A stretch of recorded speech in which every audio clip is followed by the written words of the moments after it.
kalau pada saat musim kemarau otomatis beda lagi harganya.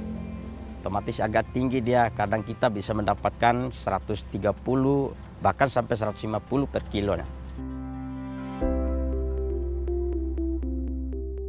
Dengan kebutuhan pakan yang berperan penting dalam pertumbuhan sapi, harga pakan menjadi hal sensitif bagi para peternak. Banyak peternak yang mencari alternatif dalam pakan sapi untuk memangkas pengeluaran. Namun, untuk mencapai kondisi sapi potong yang optimal, peternak juga harus memperhatikan pakan yang diberikan. Oleh karenanya, ketersediaan pakan murah menjadi penting untuk para peternak sapi potong di Indonesia.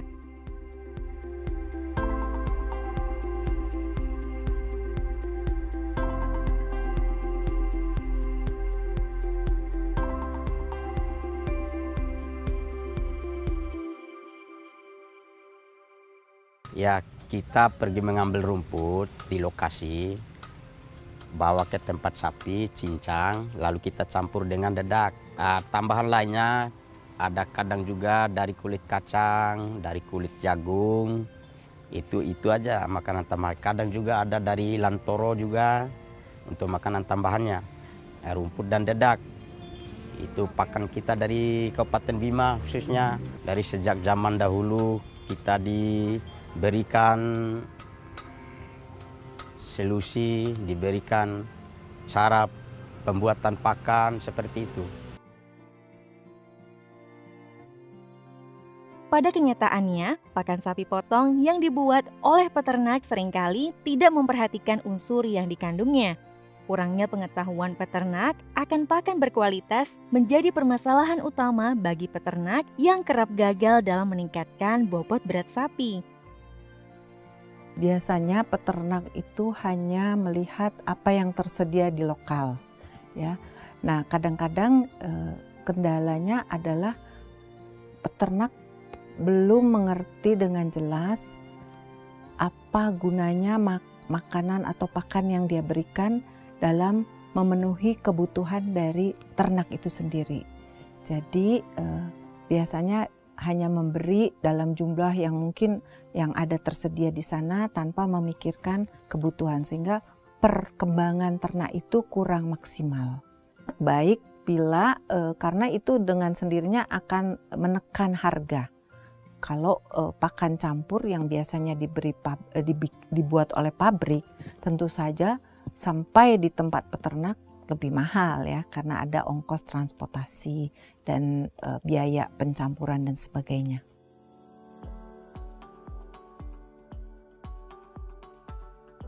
Dalam sebuah pakan ternak, jenis pakan terbagi menjadi dua, yaitu pakan dasar yang terdiri dari rerumputan dan jerami, serta pakan konsentrat atau pakan tambahan yang terdiri dari air, karbohidrat, protein, serta vitamin dan mineral.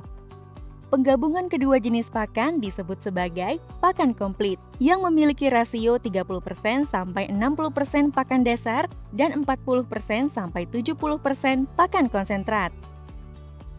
Di saat pakan dasar mudah didapatkan, tidak sama halnya dengan pakan konsentrat. Dengan begitu banyak unsur di dalamnya, konsentrat menjadi kunci untuk penggemukan badan sapi. Untuk pembuatan konsentrat, air bisa didapatkan dari rerumputan atau minuman ternak. Untuk karbohidrat, bisa didapatkan dari rerumputan, jerami, tongkol jagung, gaplek, onggok, dan lainnya. Sedangkan untuk protein, bisa didapatkan dari bungkil inti sawit, dedak padi, ampas tahu, atau jenis leguminosa seperti lamtoro, gamal, indigofera, dan lainnya. Serta untuk vitamin dan mineral dapat dibeli di toko pertanian.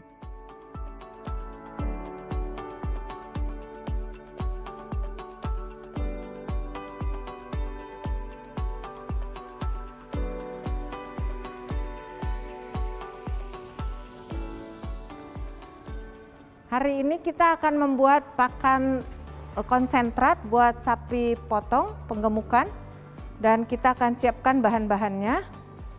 Ini dedak dari penggilingan padi ya, kita tahu dedak padi, dan biasanya kualitasnya ini akan sangat bagus tanpa dicampur dengan sekam. Tepung leguminosa. Kita tahu tepung leguminosa ini banyak mengandung protein, sehingga menjadi sumber protein buat sapi. Yang ketiga adalah gaplek yang digiling. Gaplek itu asalnya dari singkong yang digiling, merupakan sumber energi. Ya, jadi karbohidrat yang mudah dicerna. Yang berikut adalah bungkil inti sawit. Ini bungkil inti sawit paling banyak dihasilkan di Indonesia, berasal dari industri minyak sawit ya.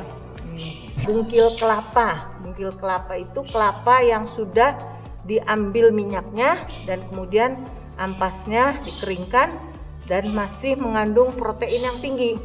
Ketika lemaknya masih ada sedikit, tapi ini menjadi sumber protein juga.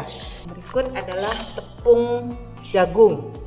Nah, tepung jagung ini sebagai sumber energi ya, otomatis seperti juga manusia, jagung ini menjadi sumber energi buat sapi. Ini ada sumber mineral yang kita juga tidak boleh lupa, karena ini untuk bermanfaat bagi tulang ya, pertumbuhan tulang. Ini kalsium, tepung kapur. Selain kapur, ada juga garam sebagai sumber Na. Ini untuk menambah nafsu makan ternak. Tanpa garam juga badan ternak akan lemas ya, seperti juga manusia. Ini adalah campuran dari mineral-mineral mikro dan juga vitamin yang bermanfaat untuk membantu proses metabolisme di dalam tubuh. Dan yang terakhir yang belum, ini adalah bentuk cair. Ini adalah molasses. Molasses berasal dari pabrik gula ya, pabrik gula, dan ini sangat bermanfaat untuk meningkatkan nafsu makan dari sapi.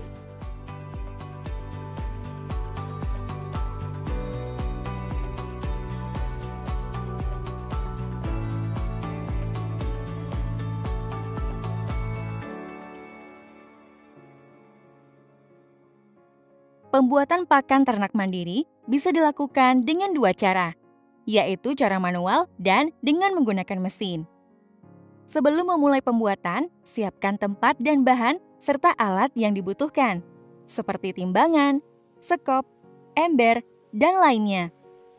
Tahap pertama, setelah peralatan tersedia, timbang bahan-bahan yang jumlahnya paling sedikit seperti vitamin dan mineral, garam, dan kapur, lalu dimasukkan ke dalam wadah kecil dan diaduk rata. Di wadah besar, masukkan bahan dari yang paling banyak, yaitu dedak, ke paling sedikit, yaitu jagung pecah dengan sistem berlapis.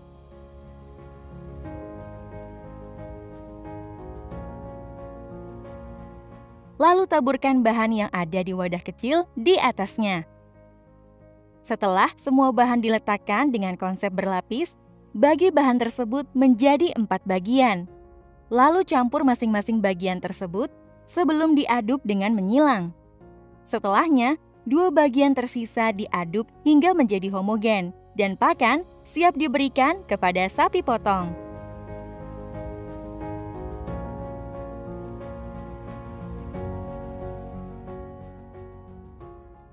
Pembuatan pakan sapi dengan bantuan mesin sangat mudah dilakukan. Bahan cukup dimasukkan ke dalam mesin dengan urutan bahan baku terbanyak seperti dedak hingga yang paling sedikit, yaitu kapur. Setelahnya, nyalakan mesin dan biarkan bahan teraduk selama 15 menit sebelum memanen hasil pakan sapi.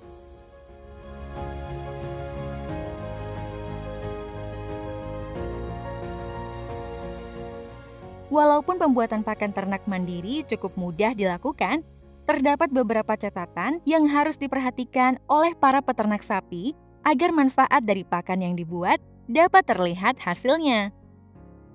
Jika pakan yang dibuat secara mandiri sesuai dengan takaran dan aturannya, selain memangkas pengeluaran peternak untuk pembelian pakan ternak, peternak juga dapat melihat perubahan positif terhadap ternaknya.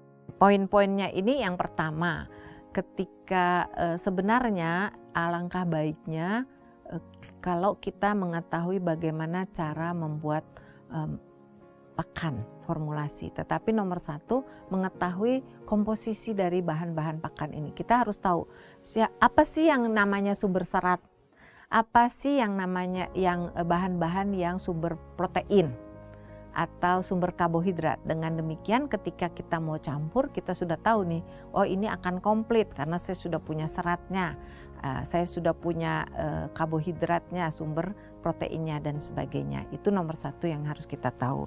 Nomor dua ya tentu saja harga ya. Nanti kalau kita tahu bahwa ini bagus, misalnya contohnya bungkil kedelai ini bagus, tapi ini bahan impor dan harganya mahal. Tentu saja kalau kita pakai nanti untuk sapi bagus, tapi kan mahal jadinya. Nanti keuntungan peternak menjadi sedikit. Itu nomor dua, kita perhatikan harganya ya. Nomor tiga, yang kita pakai kalau bisa jangan yang bersaing dengan manusia. Contohnya ya ini yang mudah ya, kemarin pernah saya lihat ada peneliti di luar negeri menggunakan beras. Nah, beras adalah konsumsi manusia, jadi janganlah kita mencoba memakai beras untuk makanan ternak itu, untuk pencampurnya ya. Dan yang ketiga, kita juga harus tahu bagaimana tadi ya mengkombinasi bahan-bahan ini. Ada keterbatasannya.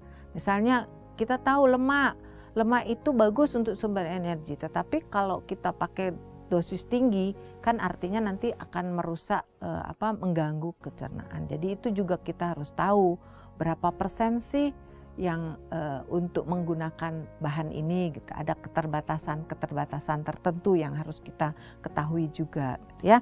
Nah, terus yang tadi status fisiologi. Di Indonesia kan ada musim hujan dan musim kemarau. Kalau musim hujan, petani atau peternak itu tidak masalah dalam segi rumput ya.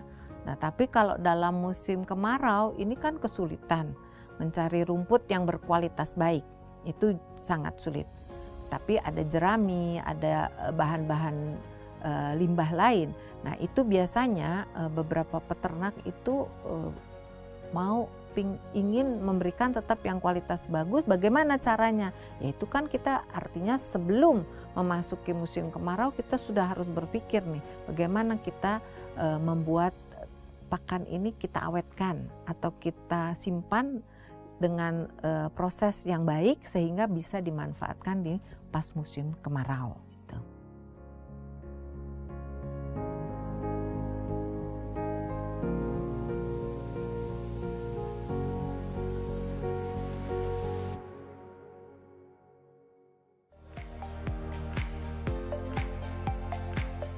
Ada banyak opsi bahan baku yang dapat digunakan untuk dijadikan pakan ternak sapi potong.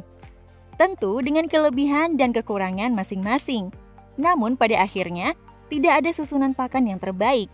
Yang ada hanyalah pakan yang paling efisien mendukung produksi peternak untuk mencapai target yang ditentukan sehingga peternak tidak lagi merasa segan untuk turut berpartisipasi dalam menaikkan jumlah daging sapi yang beredar di Indonesia.